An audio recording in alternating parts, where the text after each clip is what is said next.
तो स्टूडेंट्स हम लोग वर्किंग कैपिटल रिक्वायरमेंट निकालना सीख रहे थे। उसके लिए हम लोगों ने net current assets forecasting method को यूज़ करा था और हमने एक स्टेटमेंट बनाना सीखा था जिसे statement of working capital requirement कहते हैं। इसमें सबसे पहले करंट एसेट्स का एस्टिमेशन लगाते हैं जिसके लिए हम लोग स्टॉक ऑफ रॉ मटेरियल निकालते हैं रॉ मटेरियल पर यूनिट पर। फिर stock of work in progress के लिए रॉ मटेरियल, लेबर और ओवरहेड तीनों लेते हैं। बट ये ध्यान रखना रॉ मटेरियल 100% लेंगे बट लेबर एंड ओवरहेड 50-50% आएगा। फिर स्टॉक ऑफ फिनिश गुड्स में बेटा हमारे लिए रॉ मटेरियल, लेबर और ओवरहेड तीनों आएंगे, लेकिन तीनों ही हमारे लिए 100% काम आएंगे। फिर डेटर बेटा हमारे लिए कॉस्ट ऑफ सेल पर या सेल्स प्राइस पर भी ले सकते हैं बट जनरली हम लोग कॉस्ट ऑफ सेल पर लेंगे। प्रिपेयर्ड एक्सपेंसेस पर यूनिट पर cash balance as it is दे रखा होगा, ये टोटल करंट एसेट्स हो जाएगी। फिर हम लोग करंट लाइबिलिटीज निकालेंगे। करंट लाइबिलिटीज में बेटा वही आपका creditor raw material per unit के हिसाब से और आउटस्टैंडिंग एक्सपेंसेस बेटा एक्सपेंसेस पर यूनिट के हिसाब से। तो टोटल करंट लाइबिलिटीज आ जाएगी, दोनों का डिफरेंस हम लोग निकालेंगे, वो हमारे लिए नेट वर्किंग कैपिटल रिक्वायरमेंट निकल कर आ जाएगी। तो अब हम लोग बेटा ना इससे रिलेटेड क्वेश्चंस को स्टार्ट कर रहे हैं। 3 क्वेश्चन अभी तक अपन कर चुके हैं जो कि ऑपरेटिंग साइकिल के थे। आगे क्वेश्चन नंबर 4, प्रोडक्शन दे रखा है 69 यूनिट बेटा पर ईयर का। Finish goods in store 3 month है, रॉ मटेरियल स्टोर में 2 महीना है, प्रोडक्शन इन प्रोसेस बेटा 1 महीना है, क्रेडिटर बेटा 2 महीने का अलाउ करते हैं, क्रेडिट गिवन टू डेटर बेटा 3 महीने का है, सेलिंग प्राइस 50 है, उसमें रॉ मटेरियल 50% है, 10% बेटा डायरेक्ट वेजेस है और ओवरहेड 20% है। उत्पादन एवं विक्रय का नियमित चक्र है, मतलब जितना बना रहे हैं उतना ही बेचेंगे, मतलब अगर आप लोगों का उस तरह जारी बन रहा है तो इतना ही सेल हो जाएगा। मजदूरी एवं उपरिव्यय समान रूप से अर्जित होते हैं। ये समान रूप से अर्जित होने का मतलब ही होता है ये कहता है एक्रुअल इवनली। इसका मतलब यही होता है कि वर्क इन प्रोग्रेस में आप वेजेस एंड ओवरहेड दोनों 50-50% ही काम में लेंगे। इस लाइन का मीनिंग ये होता है। वेजेस बेटा देय होने के अगले माह चुकाई जाती है, मतलब 1 महीने का आउटस्टैंडिंग है। सामग्री उत्पादन चक्र के प्रारंभ में निर्गमित की जाती है। इसी वजह से बेटा ना हम वर्क इन प्रोग्रेस में मटेरियल तो 100% लेंगे क्योंकि मटेरियल आप शुरू में इशू कर देते हो, अनुमान लगाना है। पर पहली चीज तो ये देखो कि सारे जो पीरियड है ना वो मंथली है, डेली है या वीकली है, तो सर मंथ वाइज है। तो अपन ना सबसे पहले ही क्या करें कि मंथली प्रोडक्शन निकाल ले।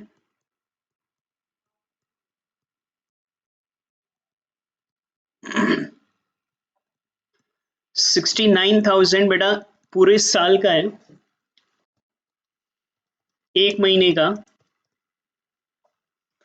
5750 यूनिट अपन काम में लेंगे सब जगह। अगर ये डेली होता तो 365 का डिवाइड देते, वीकली होता तो 52 का डिवाइड देकर अपन वो वीकली प्रोडक्शन बनाते या मंथली बनाते, डेली बनाते। साथ ही में सेल्स प्राइस है बेटा आपके लिए 50, इसका डिवाइडेशन कर लो। Raw material 50%,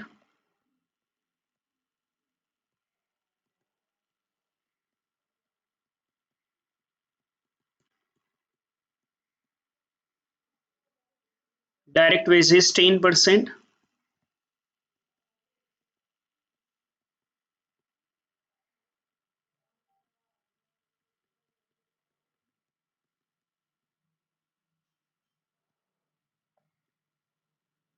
overhead 20%।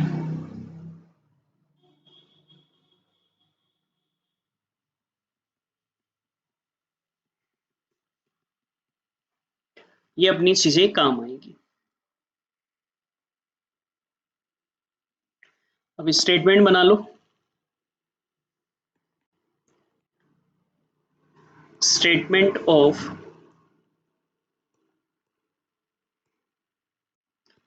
Working capital requirement.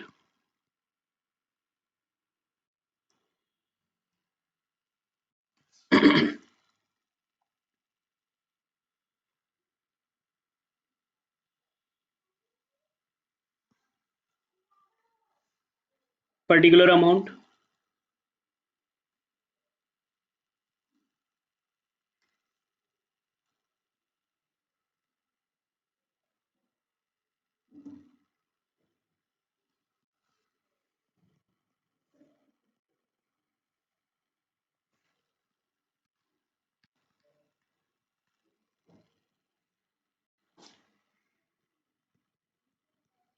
सबसे पहले करंट एसेट्स, बेटा करंट एसेट्स में सबसे पहले first point stock of raw material कैसे निकालोगे? देखो मटेरियल कितने महीने रहता है स्टोर में, तो दे रखा है बेटा 2 महीने। एक महीने का प्रोडक्शन 5750 है इंटू 2 मंथ, तो 2 महीने के हिसाब से इतना चाहिएगा raw material. Raw material per unit है बेटा 25 रुपए। 5750 इंटू 2 इंटू 25, 287500। फिर second stock of work in progress, इसमें तीनों चाहिएंगे, रॉ मटेरियल भी, ये तो 100% लेंगे, लेबर या डायरेक्ट वेजेस जो भी क्वेश्चन में लिखा हुआ है वही नाम लिख लें, और ओवरहेड ये दोनों 50-50% ही काम में लेंगे। कितने महीने production in process work in progress बेटा? 1 महीने का। तो 1 महीने का प्रोडक्शन अपन ने निकाला था, मंथली प्रोडक्शन 5750 इंटू 1 महीना, रॉ मटेरियल पर यूनिट है 25, ये तो लेंगे 100%। 5750 इंटू 1 महीना इंटू डायरेक्ट वेजेस से 50%,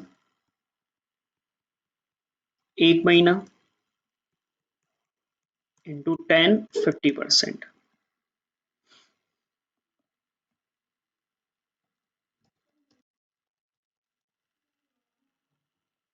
one four three seven five zero,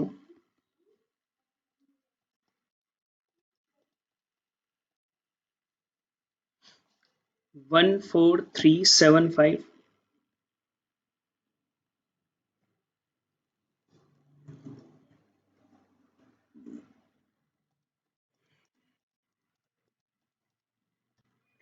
और 28750, ये जोड़ लो तीनों को,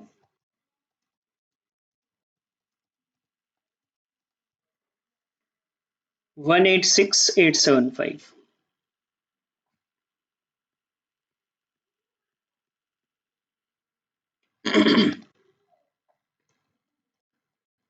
third stock of finish goods,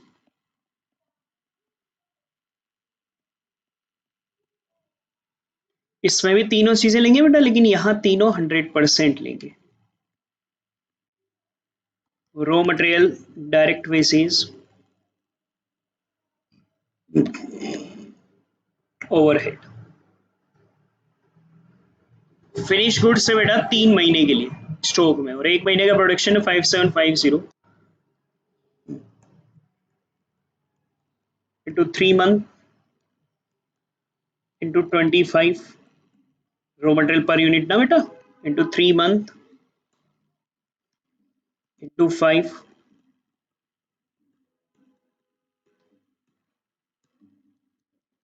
into 10, 5750 into 3 into 25,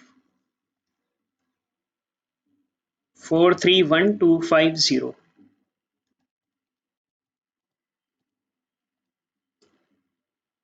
86250, 5750 into 3 into 10, 172500,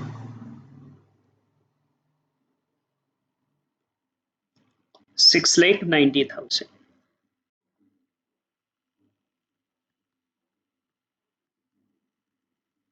fourth debtor को लेंगे, लेकिन बेटा डेटर को कॉस्ट सेल्स प्राइस 50 पर भी ले सकते हो, पर हम कॉस्ट ऑफ सेल पर लेंगे। कॉस्ट ऑफ सेल का मतलब ये तीनों कॉस्ट को जोड़ लो ना, रॉ मटेरियल 25, वेजेस 5, ओवरहेड 10, 40 पर लेंगे। 50 पर भी ले सकते हो, 40 पर भी ले सकते हो। Debtor, credit given to debtor है बेटा 3 महीने का, तो 5750 इंटू 3 मंथ इंटू 40, तो ये भी 6,90,000 ही आएगा। फिर बेटा हम लोग प्रिपेयर्ड एक्सपेंसेस लेते हैं, पर क्वेश्चन में कोई प्रिपेयर्ड एक्सपेंसेस नहीं है, तो फिर हम लोग ना बेटा कैश बैलेंस लेते हैं। पर क्वेश्चन में मेरे हिसाब से शायद कोई कैश बैलेंस भी आपके पास नहीं है, तो और तो कोई बेटा करंट असेट्स हुई नहीं, इनको ऐड कर लो।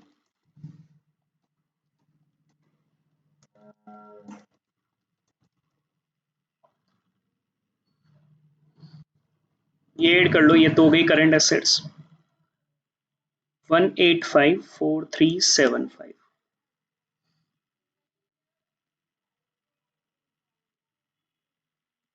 करंट असेट्स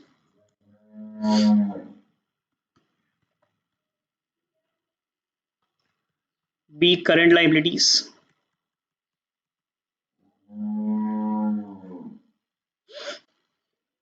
करंट लाइबिलिटीज में बेटा सबसे पहले तो लिखोगे क्रेडिटर,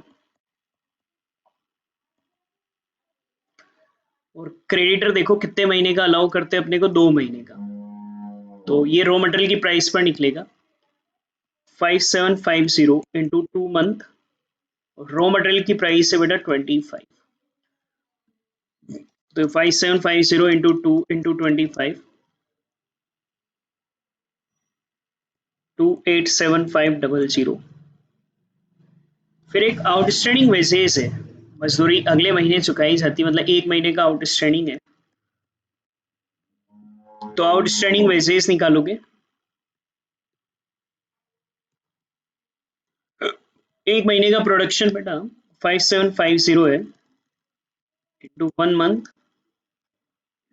और वेजेस पर यूनिट 5 रुपए बेटा, तो ये आ जाएगा 28750। बस, और तो कोई करंट लाइबिलिटी है नहीं, इसको एक बार ऐड कर लो। 316250, ये आपकी हो गई बी पॉइंट बेटा करंट लाइबिलिटीज।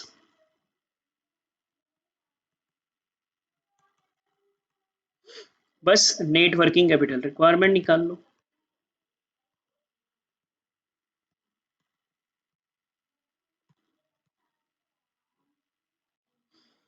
ए माइनस बी 1854375 1538125 बेटा हमारे लिए आंसर आ जाएगा। ये आपका वर्किंग कैपिटल का आंसर आ जाएगा 1538125। ये पैटर्न आपका रहेगा। एक और क्वेश्चन हम ले लेते हैं। Question number 5, expected level of production है बेटा हमारे लिए 1,80,000 यूनिट्स। रॉ मटेरियल बेटा हमारे लिए 2 महीने के लिए है। Work in process processing period 1 महीना है। फिनिश गुड्स बेटा हमारे लिए 3 महीना है। क्रेडिट अलाउ टू कस्टमर, मतलब डेटर को हम लोग 3 महीना देते हैं। सेल्स का 60% रॉ मटेरियल है, 10% डायरेक्ट वेजेस है, 20% ओवरहेड है, सेलिंग प्राइस है 20, और प्रॉफिट हुआ बेटा 10% का। एक्सपेक्टेड मार्जिन ऑन सेल मतलब प्रॉफिट 10% बेटा हमारे लिए, प्रॉफिट से तो अपने कोई मतलब नहीं है। Assume the wages and overhead accrue evenly. Evenly accrue होने का मतलब क्या होगा बेटा कि आप लोगों के लिए वेजेस और ओवरहेड सब हम लोग वर्क इन प्रोग्रेस पर लेंगे, तो वो सिर्फ 50% ही हम काम में लेंगे। सबसे मेन पॉइंट ये है कि ये सारी चीज़ें मंथ में हैं, तो हम ये यूनिट भी एक्सपेक्टेड लेवल ऑफ प्रोडक्शन ये पर ईयर मानेंगे कि ये 1 साल का है। तो हम लोग बेटा ना मंथली प्रोडक्शन यहाँ निकालेंगे, क्योंकि पीरियड मंथली दे रखा है। 1,80,000 डिवाइड बाई 12 कर दोगे तो 15,000 यूनिट। फिर कॉस्ट की चीजें निकाल लो। सेल्स प्राइस है बेटा हमारे लिए 20, उसमें रॉ मटेरियल होगा बेटा हमारे लिए 60,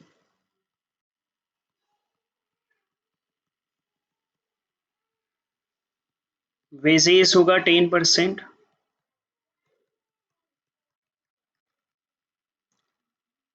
ओवरहेड होगा 20%।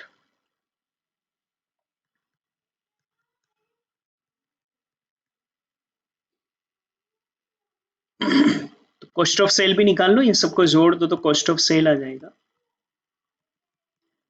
12 + 2 + 4 18। बनाओ स्टेटमेंट।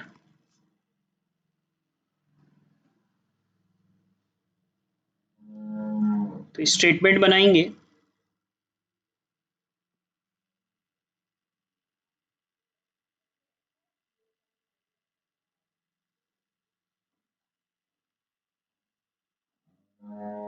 वो स्टेटमेंट कहलाएगा हमारे लिए statement of working capital requirement.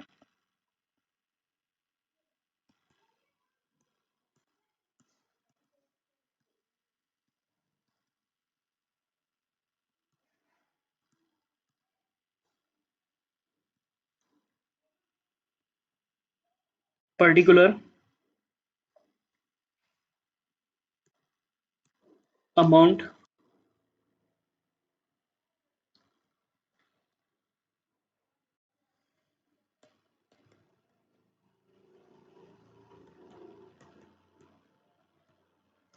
Current assets, उसमें सबसे पहले बेटा stock of raw material.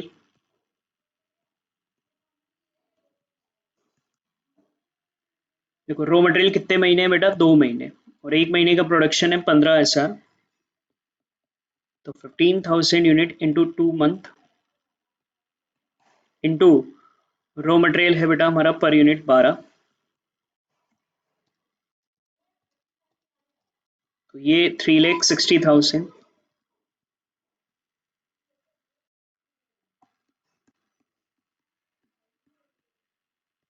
Stock of work in progress,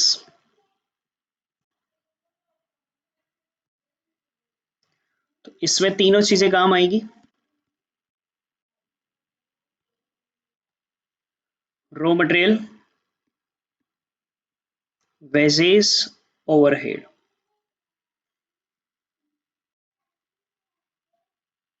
work in progress से बेटा हमारे लिए एक महीने का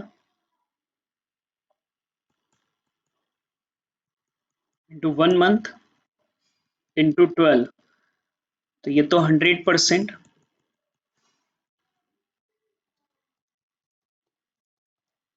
180।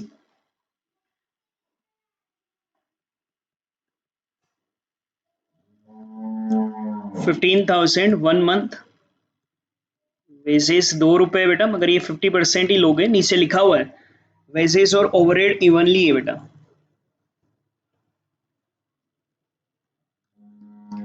Overhead 15,000 into 1 month into 4, 50%।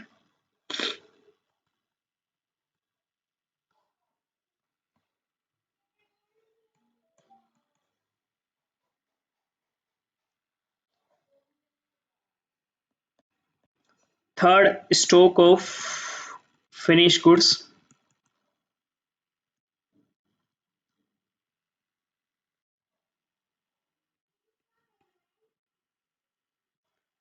यहां भी सब चाहिएगा, रॉ मटेरियल भी, वेजेस भी और ओवरहेड भी।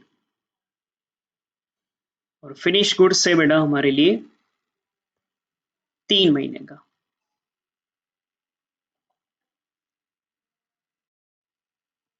एक महीने का प्रोडक्शन 15,000 यूनिट, 3 महीने के हिसाब से 12 के हिसाब से। यहाँ तो सारी चीजें बेटा 100% ही लेते हैं। रॉ मटेरियल पर यूनिट है बेटा 12 रुपीज ना,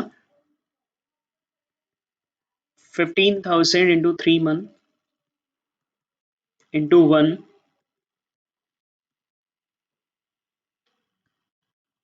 15,000 into 3 month into 4 per unit के हिसाब से। तो ये ऐड कर लो, तो ये ऐड करोगे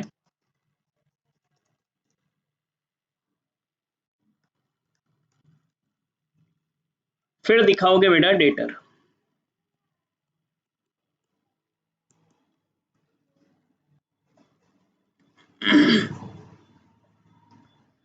क्रेडिट अलाउ देखो कितना कर रहे हैं अपन डेटर को, फ्रॉम डिस्पेस, डेटर का मतलब कस्टमर बेटा ना, 3 महीने के हिसाब से। तो 15,000 यूनिट 1 महीने की, 3 महीने की यूनिटें हो गई, और इससे सेल्स प्राइस और कॉस्ट ऑफ सेल दोनों पर ले सकते हैं। हम कॉस्ट ऑफ सेल पर ही लेंगे।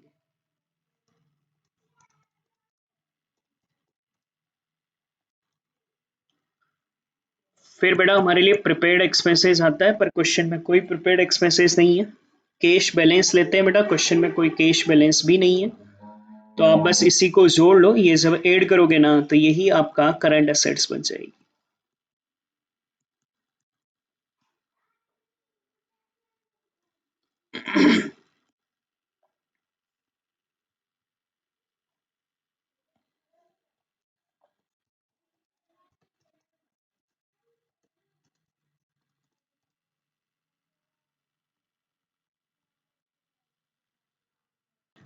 बेटा एक मिस्टेक हो गई, ये बेसिस हमारा 2 रुपये था, मैंने गलती से 1 रुपया लिख दिया था, करेक्शन करना।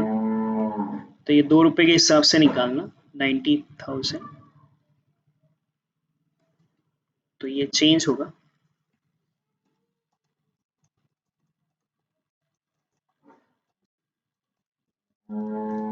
तो ये 8,10,000 आएगा बेटा, ये भी अमाउंट चेंज होगा।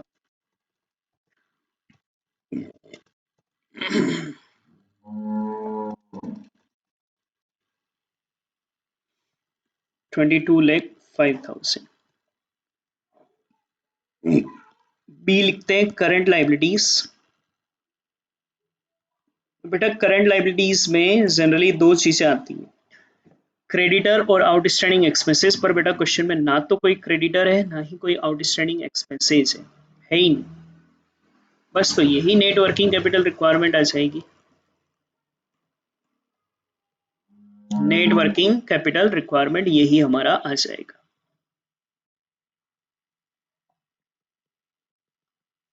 तो करंट लाइबिलिटीज कुछ है ही नहीं ना, तो 22,05,000 हमारा आंसर बनकर आ जाएगा। ये आपका आंसर। कंप्लीट करना, रिमेनिंग बेटा हम लोग कर लेते हैं।